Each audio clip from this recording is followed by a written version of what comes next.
Imagine un instant que tu puisses voyager dans le passé le plus lointain de l'humanité. Une époque où nos ancêtres vivaient en petites tribus, guidés par des impulsions primitives et des peurs ancestrales. Qui trouverais-tu? Comment sont nées les premières règles morales? Pourquoi avons-nous commencé à adorer des dieux? Sigmund Freud croyait avoir la réponse à ces énigmes dans l'une de ses œuvres les plus controversées, Totem et Tabou. Dans ce livre, le père de la psychanalyse propose une théorie fascinante et troublante sur la naissance de la religion et de la morale humaine. Une histoire qui implique meurtre, culpabilité et la naissance de la civilisation telle que nous la connaissons. Pour comprendre la théorie de Freud, nous devons d'abord connaître un personnage central, le père primordial. Imagine un homme primitif, puissant et dominant qui contrôle complètement son clan. Ce patriarche ancestral possède toutes les femmes de la tribu et expulse violemment ses fils mâles quand ils atteignent la maturité sexuelle. Il est comme un roi tyran dans un royaume primitif, où sa parole fait loi absolue. Les fils expulsés errent dans la nature sauvage, unis seulement par leur ressentiment et leur désir de vengeance. Freud s'est basé sur les études anthropologiques de son époque pour construire cette image du clan primitif. Mais ce qui suit est là où son génie psychologique brille vraiment. Un jour, selon Freud, quelque chose d'extraordinaire et de terrible se produit. Les frères expulsés s'unissent dans une conspiration mortelle. Ils retournent à la tribu et commettent l'acte le plus primitif et fondamental. Ils assassinent le père tyran. Mais voici le plus troublant. Après l'avoir tué, ils le dévorent dans un banquet rituel. C'est comme s'ils tentaient, en consommant sa chair, d'absorber son pouvoir et son autorité. Cet acte cannibale représente pour Freud le moment fondateur de la civilisation humaine. Cependant, la victoire a un prix psychologique dévastateur. Immédiatement après le crime, les frères sont envahis par une culpabilité écrasante. Pourquoi ressentent-ils de la culpabilité si le père était un tyran? Freud nous explique que les sentiments humains sont complexes et contradictoires. Les fils ne haïssaient pas seulement le père, ils l'aimaient aussi et l'admiraient. C'est comme quand un enfant se rebelle contre un père strict, mais se sent mal ensuite de lui avoir manqué de respect. Cette ambivalence émotionnelle est fondamentale dans la théorie freudienne. La culpabilité devient une force psychologique si puissante qu'elle transforme complètement la structure sociale. Les frères, maintenant libres mais tourmentés, doivent trouver un moyen d'expier leurs crimes. Pour faire face à leur culpabilité, les frères créent le premier symbole religieux, le totem. Ils choisissent un animal qui représente le père assassiné et le déclarent sacré. Cet animal totémique devient l'ancêtre spirituel de la tribu. C'est comme si le père mort revenait sous forme symbolique pour protéger et guider ses fils. Le totem est adoré, respecté et surtout protégé. Mais voici un paradoxe fascinant. Une fois par an, lors d'une cérémonie spéciale, l'animal totémique est sacrifié et consommé rituellement. C'est la répétition symbolique du crime original.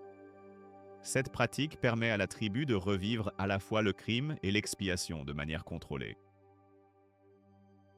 Avec le totem naissent les premiers tabous, les interdictions sacrées. Les frères établissent deux règles fondamentales qui changeront à jamais l'histoire humaine. Première règle, tu ne tueras point le totem. Seconde règle, tu n'épouseras point de femme de ton même clan. Ces interdictions sont comme les premières lois morales de l'humanité. La première règle protège la figure paternelle symbolique.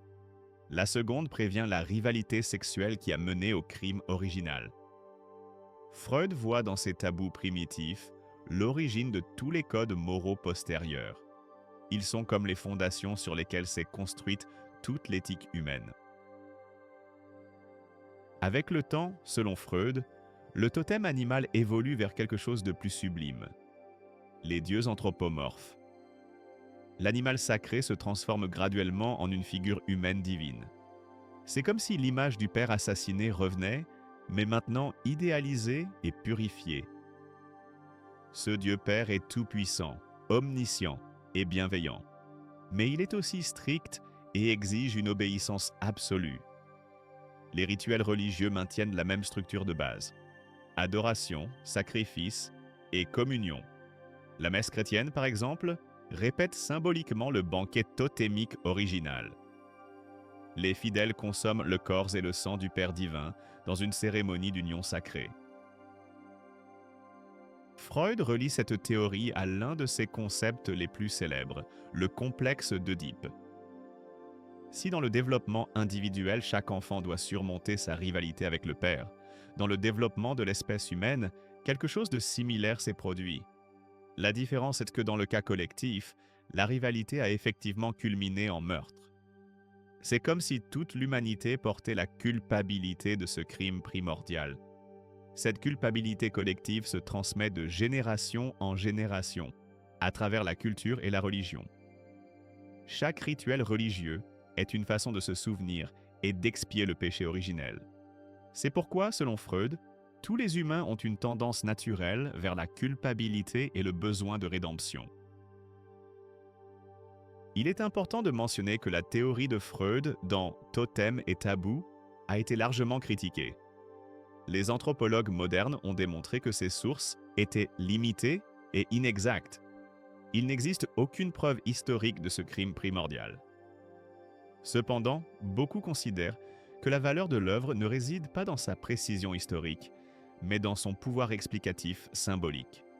Freud n'écrivait pas d'histoire littérale, mais explorait la psychologie profonde de l'expérience humaine.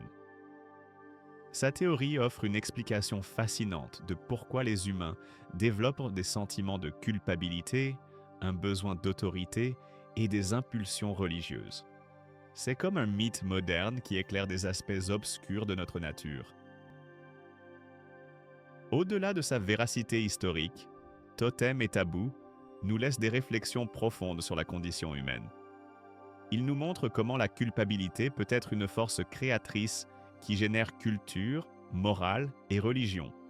Il explique pourquoi les rituels ont tant de pouvoir émotionnel dans toutes les sociétés.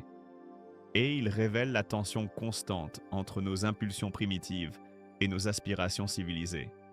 Chaque fois que nous participons à une cérémonie religieuse, chaque fois que nous ressentons une culpabilité morale, chaque fois que nous nous soumettons à une autorité symbolique, nous revivons les échos de ce drame primordial.